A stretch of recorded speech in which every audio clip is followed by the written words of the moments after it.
do you think that Israel has needed to have the level of soldiers that they put in on the ground, or could there be more that could have been done from the air? In other words, I question. Maybe this is the only way you can do it to get rid of Hamas. But if there was an easier way for us to target Hamas that might perhaps be more risky for civilians if they're not going to go to their, let's say, safe zones or whatever, is it right that we're sacrificing our people's lives, our soldiers' lives, on the altar of protecting as many civilians as possible when the majority of them support or are in some ways complicit with Hamas? So I think that soldiers have to be on the ground on the one hand in order to hold on to the piece of land. But there are many ways to avert all the soldier casualties that we have. The first way is what we discussed previously, which is to make a siege, to make the situation, to actually have a humanitarian crisis, which forces the fighters out, which forces the Arab people to complain, to show what Hamas really is, to force Egypt to open up the doors, and that would have allowed the Hamas terrorists to come out, and for us to have a more frontal war and less of this tunnel war. So that's number one way that we could have saved soldiers' lives. The other one, the air war, is very tricky. It's very tricky to bomb and to reach stuff that's 15 stories deep. So the only way to really reach it is to turn off either turn off the electricity on it or flood it. Those are two ways to get rid of it. But the other way, Ollie, and this is the real critique, don't allow for such a situation to be built up. Israel is too flippant with allowing enemies to build up a military complex on our borders. If it be in Hamas, if it be in Hezbollah, Israel should not allow Hezbollah to have 150,000 rockets trained at us. It should not allow that. It should not allow Iran to get close to a nuclear weapon. It is immoral to allow that. And just to give an example, to have missiles like that ready and trained against us, that's like taking out a pistol, cocking it, and just putting it to somebody's head. It endangers us daily. And I criticize the Israeli government that has not done more to get rid of these threats altogether a long time ago, preemptively. And I said to a friend of mine when I said, how is this acceptable that you've got like nearly 100,000 Israelis in the north of Israel that have had to flee south because of the threat of Hezbollah on their doorstep?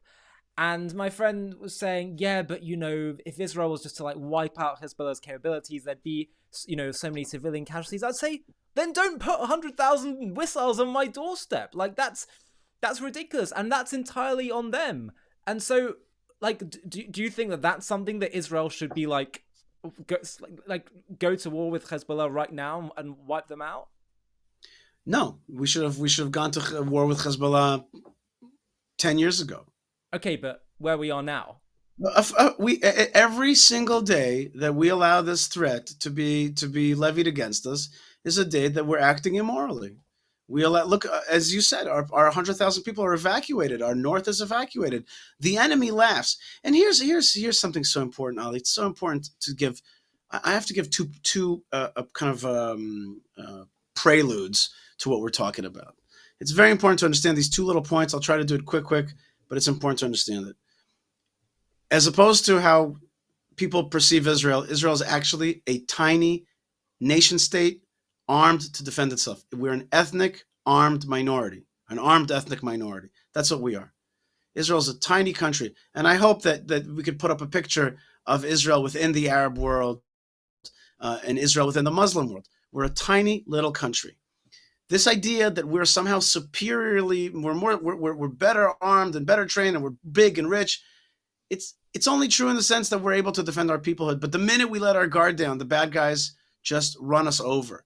And that's what happened on October 7th. The bad guys are serious, and to make it look like Israel's big and strong and the bad guys are just, weak and fumbling and that we're attacking their civilians, it's a complete warping of the picture. The picture is that Israel is a tiny armed nation state trying to defend its ethnic minority in this region. That's number one. Number two is that there is jihadism. There you go. That's a great picture right there. You Yeah. could see Israel is this tiny little speck there. And that picture is not even exactly correct because that picture is only the Arab countries. Add to that Iran to the east. Add to that, you could see tiny Qatar, but it's a very powerful country. Add to that Turkey. And so you have many more folks who are interested in getting rid of Israel altogether. So that's if you don't understand that, you don't understand anything. And the next thing, you know what, I'm going to title this part of the talk, if you don't understand these two things, you don't understand anything. Israel's a tiny country. It's an ethnic minority in the region defending its people. That's number one. Number two is this region does not appreciate compromise. In the West, when you say something like, I love this cup, and I know that you love this cup, Ollie, so let's share this cup, right? That's so beautiful. Isn't that beautiful? We're going to share this cup. In fact, I might even split this cup and give you a piece of this cup, whatever you want, but we're doing it for peace. Isn't that beautiful? In the Middle East, that is not read that way. When I speak to Arabs, Arabs say to me every time, they say to me, look, you guys have shrunken in the last 40 years. You left the Sinai, you left Gaza, you left South Lebanon, you left parts of Judea and Samaria, the so-called West Bank. You are shrinking. And inshallah, with the help of God and in time, we will overrun you. You are becoming small. And so there's no sharing. The sharing is like these guys are going away. And that's how they perceive it in history. That's the way they understand it. So we're a tiny nation state. That's the way they've always been that way. Of course. And in my lifetime, Israel has grown economically, has grown in peoplehood, but has shrunken in landmass. And they see that as meaning that in time we will leave altogether. Yeah. And so, and that gives them strength. So therefore, this tiny country cannot afford to give away its land. And that's what we did in Gaza. They built up exactly as we said. We said, give away Gaza. They're going to build up a jihadist military terror network right underneath your nose. And that's exactly what happened. So when are we going to snap out of it?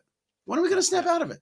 And understand that all, and now, wait, and now the Pierces of this world are going to say to me, oh, you mean land conquest. Oh, you mean genocide. Oh, you mean imperialism. No, we are people on our land. We're not taking anybody else's land. We don't want to take anybody else's land. We want to live on our land. And this is our land. And moreover, minorities that respect us, that respect our law, that are pro-Israel, not anti-Israel, non-jihadist, they can live amongst us, no problem. Yeah, and we're going to talk about these issues of two-state solution, Gaza annexation, all these things. We're going to get in a second. But just want to just a few more questions specifically about the war. The next issue, and especially when it comes to projecting weakness and endangering Israel, is the issue of hostage deals and prisoner swaps, and where you do, of course, every single day I'm praying for the release and safe, escape and liberation of every single hostage.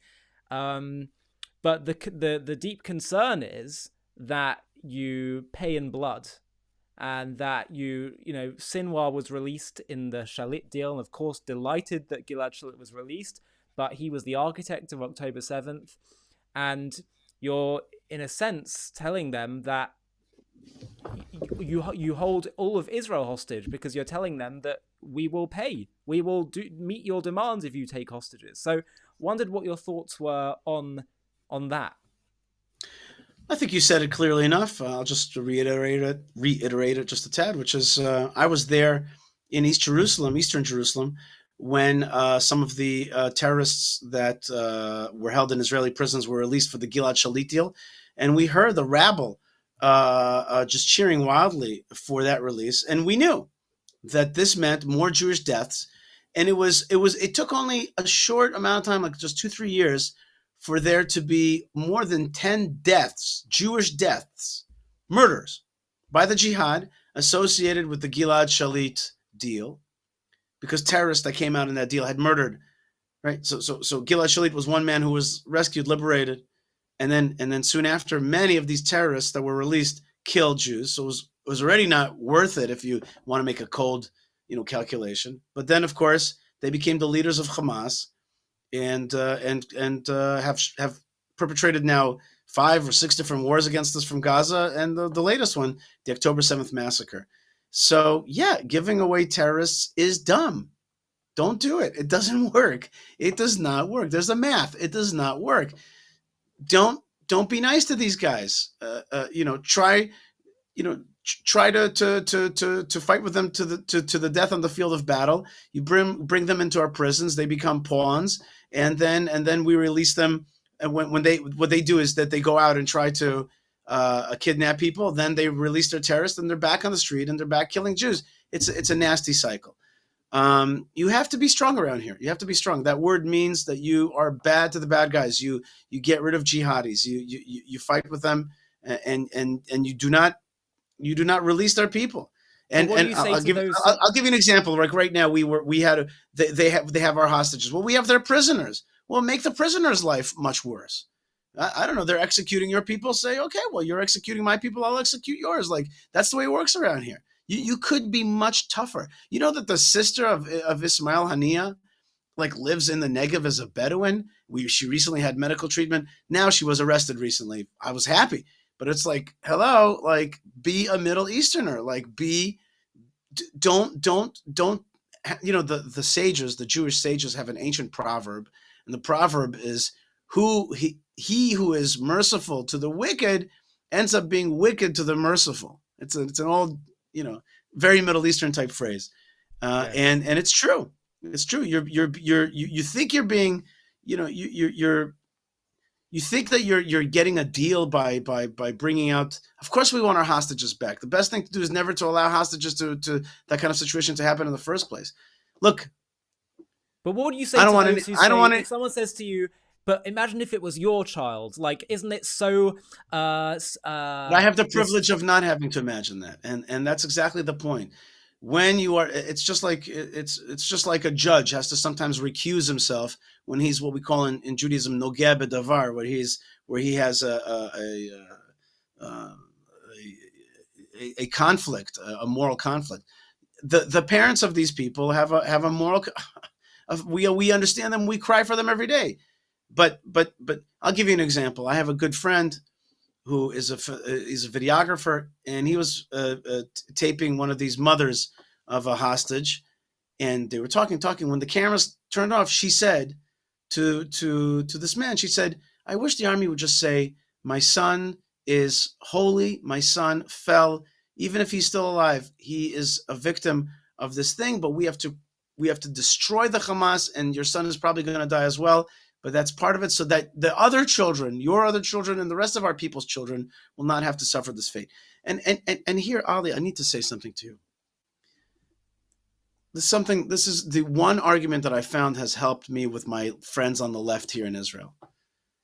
At the end, Ali, it's a question of, do we kick the can down the road, or do we take care of business? Are we being nice for our feelings, but then having our children have to fight the next horrific wars because we were nice, but then we've allowed a generation of terrorists to rise up against us, and we'll get older and our children will have to face this? Or do we take radical responsibility to fix the situation, to get rid of jihadism, to establish Israel as a Jewish state here in the Middle East, and then the Abraham Accords, to work together with our regional partners for a better region? Do we do it? Do we take those steps and be bad now so we can be good later? Or do we demur? Do we fib it? Do we bunt it because we want to be nice, because we don't want to hurt anybody's feelings, because we care about what America says and the civilian casualties and this, that, or the other? Like exactly what you said about Hezbollah. So we're gonna have civilian casualties right now if we attack them. But if you don't deal with it now, you're just gonna have much more horrific war where many of your people are gonna die and many more of theirs. So it, be it's unkind now so you can be kind later. it's interesting that you find that argument makes an impression with people on the left, because I find that one of the common themes with the left is that their whole thing is just do what feels nice now rather than Right. be logical. But it's interesting. Another question about the war But is the difference is that the left that I'm talking about to you is the Israeli left, Israeli and at left. the Yes. end, their kids will serve in this army, and they were the. It happens to be that the October 7th massacre murdered mostly people on the political religious left, Yeah. Yeah. and Yeah. so I they know understand what that. happens. They Yeah. know where this leads. Yeah. Yeah. Now, the another question about the war is aid, aid to Gaza, and we see that there has been some protest against Israel allowing aid to go into enemy territory. And of course, this is often one of the demands of the Western powers that provide arms to Israel. What are your thoughts on that? Well, we've discussed it before. Aid is a form of prolonging this war, and Yeah. it's a way of lessening the pressure on the Hamas, and basically causing more casualties later because the war will drag on and on. So again, the best the aid that they're talking about right now, the conceptualization of aid right now means prolonging the war, lessening the pressure on Hamas, keeping the hostages for a longer time wherever they are, et cetera, et cetera. It's just bad.